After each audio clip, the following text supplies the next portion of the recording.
Hi there, it's your friend Phil, project management trainer and coach. I hope you're doing great. Good morning, good afternoon, good evening, good night, wherever you are in the world. Whether you're in Australia down below, or you're up here, or you're that way, wherever you are. I hope you're doing great. Some of you are getting ready to take the PMP exam, so I would like to share with you the 10 B's to acing the PMP exam. What do I mean by the 10 B's? 10 building blocks. And each of these building blocks begins with the letter B, so you don't forget them. And not the 10 Beatitudes, just the 10 B's. I call them the 10 B's to your PMP exam success. So get out a pen and a paper and let's talk about the first B. The first B is break down the mystery. The PMP exam, based on the PMBOK guide, to many people is a mystery. Some people have no clue what it's all about. And I will raise my hand first to say I had no clue. I went to the Mesa Library back in 2005, lugged about the PMBOK guide with me, put it down, and 3 hours later I was even worse off than when I started reading it. I had absolutely no clue what they were talking about. Now, I had managed projects. I had even written a dissertation on project management, but I had no clue what this book was on about. It was very difficult. And I'm talking about the PMBOK Guide 3rd edition. Now, I know I was reading the wrong PMBOK Guide. I should have been reading the 2nd edition. Thank goodness it was actually a bit easier. But the 3rd edition, oh my goodness, that book was a nightmare to get through. I just could not get through it. And then I realized I was reading the wrong PMBOK guide. So I picked up the right one, the 2nd edition, and I began to unravel it. And it was a little bit different. It was a little bit better. I began to read it, and I began to unravel the mystery. So my suggestion to you, first of all, make sure you're reading the right PMBOK guide for your exam. Don't go off reading the most current one if the exam is not based on it. For example, the 6th edition came out yesterday. You shouldn't be studying the PMBOK Guide 6th edition if your exam is based on the 5th edition. Okay? So keep that in mind first of all. When you're sure you've got the right PMBOK Guide, then you can begin to unravel the mystery. Alright? Break down the mystery. Break down the mystery. What are they talking about? What is chapter 1 about? What is the summary in chapter 1? What is the summary in chapter 2? Now, no one told me that chapters 1, 2, and 3 were not as deeply important as other chapters. I know some people say, no, it's important. Take a look at the CAPM exam breakdown, CAPM exam handbook. You'll see that chapters 1 and 2 do not appear as carrying any weight in the CAPM handbook for the CAPM exam. Why is that? Ask yourself. In the PMP exam, I know terminology is important, but you don't want to get wrapped up so much in terminology in chapters 1, 2, and 3 that you waste time. Waste time. Chapter 1, 2, and 3 could very quickly be summarized in what is a project, what is a program, what is an operation, what is a portfolio, what is EEFs, what is OPAs, what are organization types that we're likely to encounter, what is project governance, what is project governance in organizations all about. End of story, move on, get to the chapters that matter. So I spent, I think, too long in chapters 1, 2, and 3, pulling my hair out over this new terminology, but not realizing that the exam was actually heavily concentrated in chapters 4 down. So spend time breaking down the mystery of integration. One tip here is, in order to really understand integration, you might want to understand what the full gamut is at a high level of the entire PMBOK guide, and then it will make sense what exactly is happening in integration. Some people say, Phil, I want to study the PMBOK guide by process group. I want to study it down, and that's okay. I have an entire course free on YouTube, 40 Days to PMP and CAPM Exam Success, which pretty much does that. But there's more to understand in project management than just going through the stuff by process group. You still should have an understanding of the knowledge areas. And there's nothing wrong in studying by knowledge area. I did, many other people did. Some people study by process group. That's all well and good. The exams by process group, yes. I would highly recommend studying by both process group and knowledge area. One of my buddies who was a student of ours, Jerry Zapian, he says study using the crosshatch approach. Double crosshatch, he called it, because he studied our material, the knowledge areas on the learning system, and he studied by process group using the 40 days to PMP back in 2011 thereabouts, and he killed the PMP exam. So develop a study approach, a study pattern that works for you. But the key thing is break down the mystery. I don't care how you do it by process group, do it by knowledge area, but break down the mystery. The PMBOK guide is very mysterious. And if you cannot break down the mystery, you keep going round and round in circles. You got to break down the mystery, folks. Break down the mystery. Number 2, boss up. You got to boss up, folks. On the PMP exam, the questions, they are posed to you in such a way that you are the boss. You are in charge. Yes, you're a project manager, but you are in a projectized firm, or you are in a strong matrix. So as you approach these questions in your mind's eye, you need to see yourself as the boss. I'm not saying a functional manager. The boss mindset. You need to have it, okay? As you answer those questions. I know in the real world, a lot of PMs, they find themselves having to ask questions before they do certain things. But in the world of PMI's questions to you on the PMP exam, you gotta boss up. Think about yourself as being a project manager. Again, I'm saying it. Put yourself in that projectized organization. Put yourself in that strong matrix. Definitely do not go into the mother may I mode that a lot of PMs think they should be in. They think they should ask their boss questions. No, you're the boss. Boss up. 3, blow the lid off page 61, or if it's the 6th edition exam you're taking, blow the lid off page 25. Please don't go there if you're not going to take the 6th edition exam. 5th edition exam, stick to page 61. Blow the lid off that sucker, hit it hard. You want to do all those breakdowns of what's in that table. Those tables, get a blank piece of paper, make sure you can reproduce that stuff. Make sure you can basically blow the lid off it. You know it in your sleep, upside down and all over the place. I've told people if you find it hard to break down page 61 on a blank piece of paper, why don't you watch one of my videos on YouTube where I give you some mnemonics? You might want to write page 61 PMBOK guide mnemonics. That video will probably come up. So step 3 is blow the lid. Blow the lid off page 61 or page 25 if it's the 6th edition. Tip 4. Building block 4.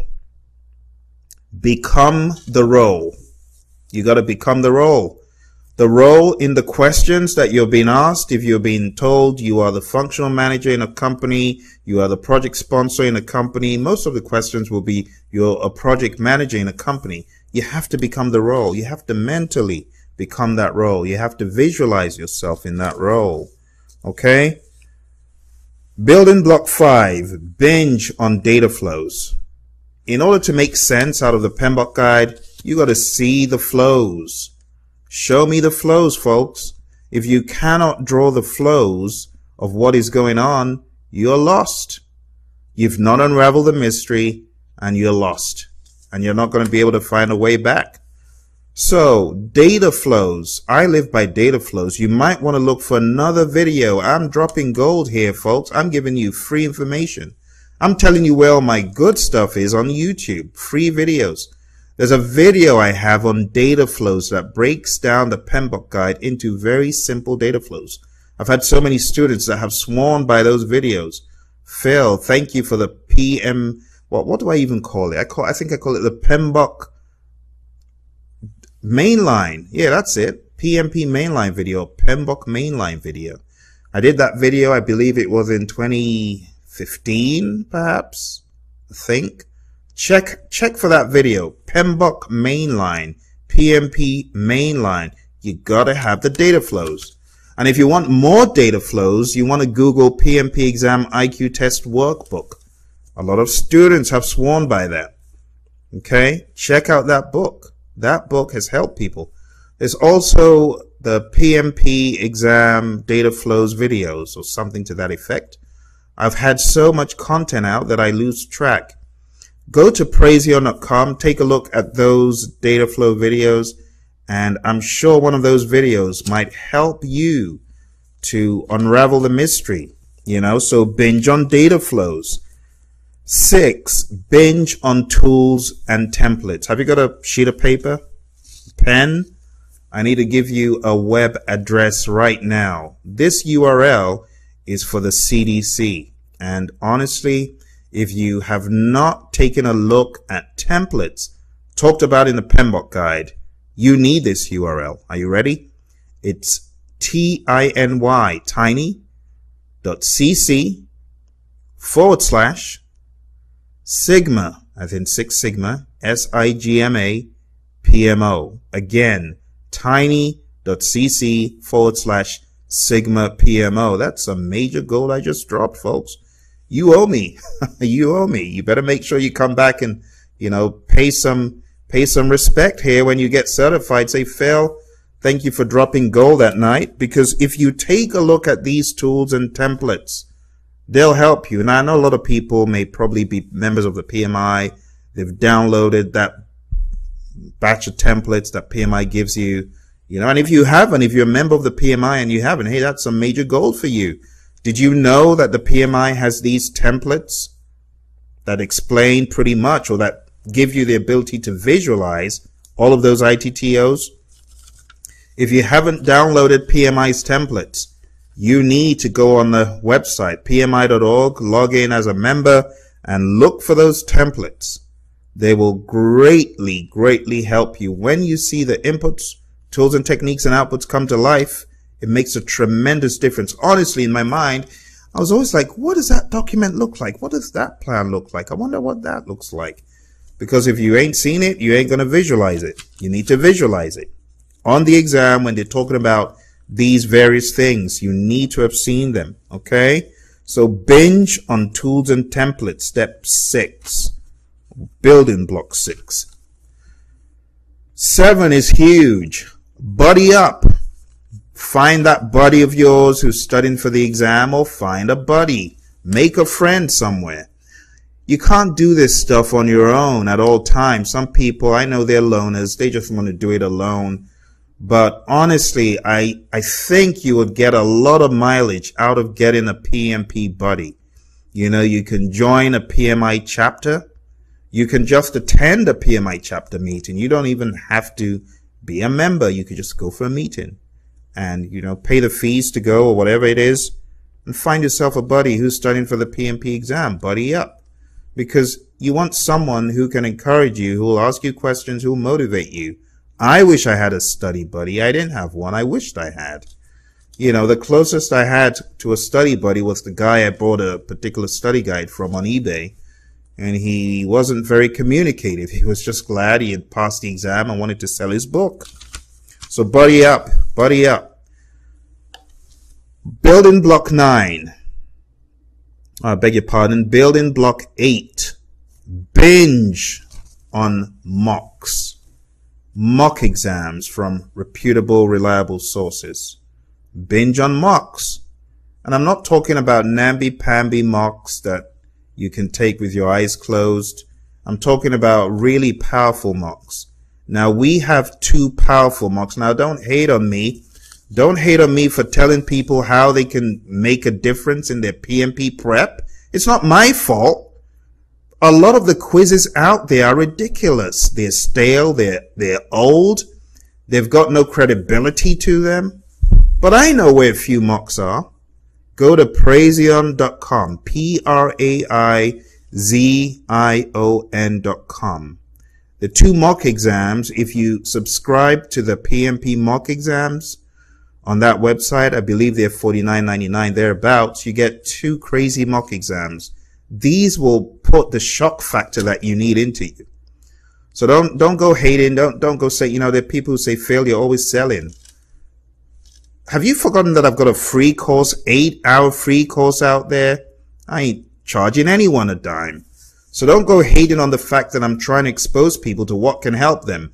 People take $555 and they go take an exam and they fail the exam. Wouldn't it make more sense for me to tell them where to get $49.99 or however much it is, a real exam for that amount? No, 2 real exams. Sorry, 3, because we actually throw in the 50-question mock.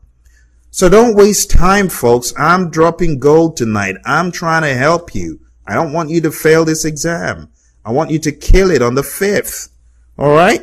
So binge on mocks. If you can take those 3 mocks, I am so positive that these mock exams will make a difference for you.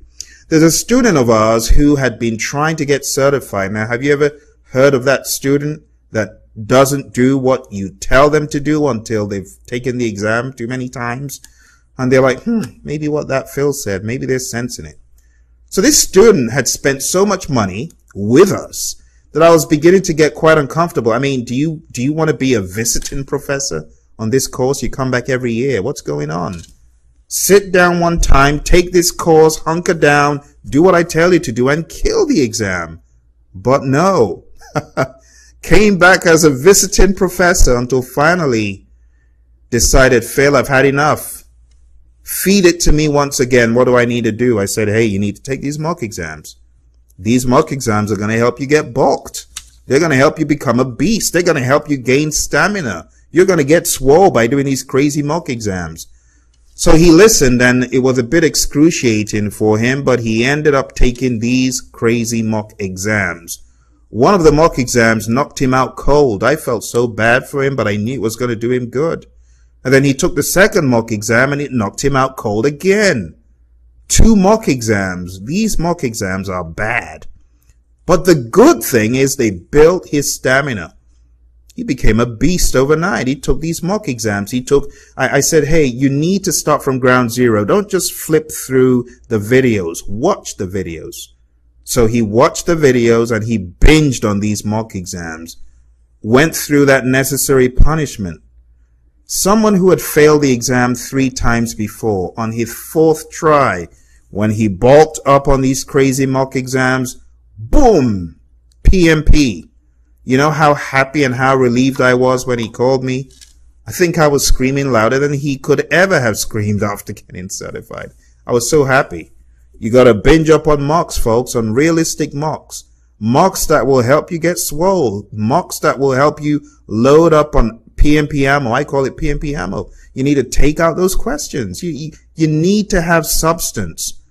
Too many lightweights going into the PMP exam and coming out crawling and crying. And I hate it. I hate getting these phone calls. People saying, Phil, I failed. Do you know how I hate that? It makes me feel so bad. So when I put out my free 40 days to PMP exam success, I know people are getting mad. I'm putting out free material. I don't care. I want people to execute the exam, pass the exam, take your PMP exam taken to the next level. That's what I'm looking for. I don't want you to hobble out again and go looking for some ridiculous course somewhere else. So do what I'm telling you to do. Binge up on mocks. Now, I know there are a few mock exams I've come across that are not necessarily our mocks, and I've seen them to be safe. You see, a lot of my concern about why I don't just throw out names of mocks is because they have to be safe, and the people that write them have to be credible so that if there's a problem or a question, there can be someone to respond to you. That's why I don't just throw out names of any old mock exam. A student of ours, I talked about Jerry and the double crosshatch approach. Jerry said, hey, Phil, I think there's a problem in this particular thing I took from a particular provider. And I said, Jerry, you need to go talk to her. This is an error. Maybe it will do her good. So he ended up doing that, but not every provider is as accessible as that particular one was. And that's my hesitation. A lot of the free mocks on the internet, they're poison, and people are consuming this poison. Did you know that a lot of those mocks out there on, Google, just Google free PMP mocks, there's a lot of poison out there. Lots of these things were written back on the first edition, second edition. It's scary. And you got people taking them and feeling good with themselves. Poison, folks. So you want to binge up on good mocks, right? 9, be inquisitive. What do I mean by be inquisitive? You took a mock exam, you got an 80. Have you forgotten that the 20 you didn't pass could come back and bite you in a big way on the real exam? That's why you got to be inquisitive. Some of our students are the most inquisitive students ever. I love it. I love it. Phil, why is this an answer? Phil, could this be that PMI made a blunder? A student of ours, Mark, and mark my words, no pun intended, mark my words. Mark is going to slay the exam. Hey, come the 23rd of September, I'm going to do a video about Mark. One of the most dedicated students ever. He's getting swole. He's gonna kill the exam. Easy. I can put my money on it. And I can put my money on it. He's gonna get tons of above proficients or above targets or whatever it is now. How do I know that? He's inquisitive. He's dedicated. He's unraveling the PMBOK guide. He found 3 errors in the PMBOK guide 5th edition. 3 errors. In the dying hours of the PMBOK guide 5th edition, this guy found 3 errors.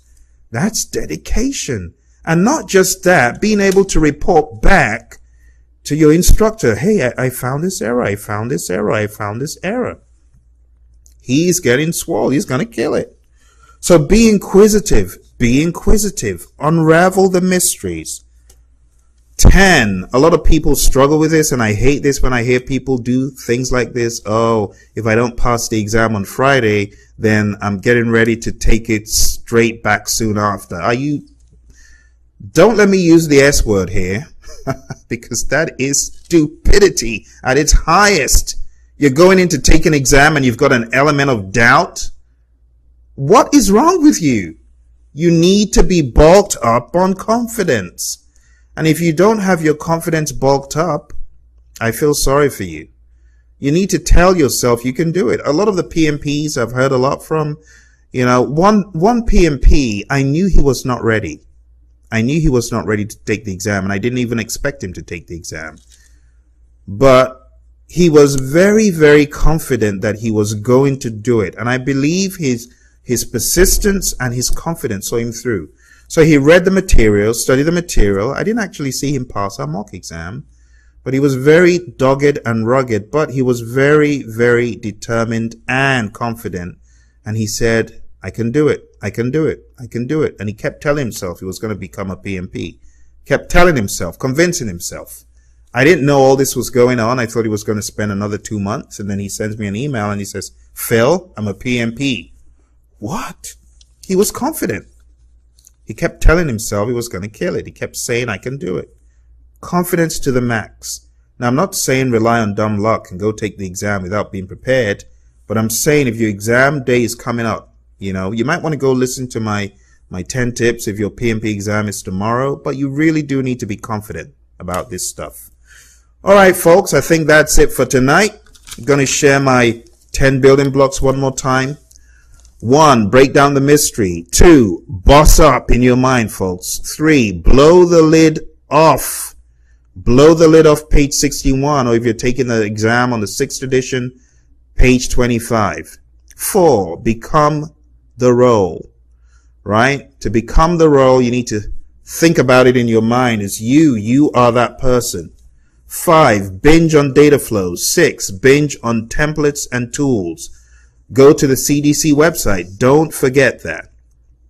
7, buddy up. Buddy up. Find that buddy of yours taking the exam. Go to the PMI place near you. Go to any of their meetings and ask questions. Network. 8, binge on mocks. 9, be inquisitive. 10, be confident. Apart from going to the PMP chapter near you, do you know that there's a PMP or PMI forum on LinkedIn where you can get a virtual study buddy, where you can be in a virtual study group? So if you haven't considered doing all these things, I would like to challenge you. Do it. Do it. Do it right now. Do it right now. What are you going to lose? You're not going to lose anything. All right. So those are my 10 building blocks, and I wish you all the best on the exam. Kill it, kill it, kill it all the way through. Be bold. Get swole. Be confident. Be wild. Be an animal. Be a beast. Be a beast on this stuff. Trying to encourage you, to motivate you. You can take your career to a whole new level with the PMP exam. You know, I know it's time to go, but I'm getting a little bit worked up now. I'm getting a little bit worked up myself. Do you know how many times I've been in Prometric? Well, let's talk about how many times I've been in Prometric because of the PMI.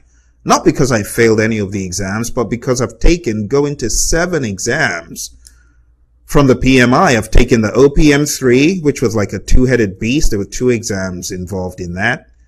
And then there was the PMP, there's the CAPM, there's the ACP, there's the PMP. No, I'm getting them all mixed up now. There's the CAPM, there's the RMP, there's the ACP. I'm sorry, I've lost count of the exams I've done. But all that said to say, you can absolutely do it. If Phil could do it, you can do it. If Phil got swole and got crazy and amped up, you can do it. Enough said. Have a good night. Speak to you again soon.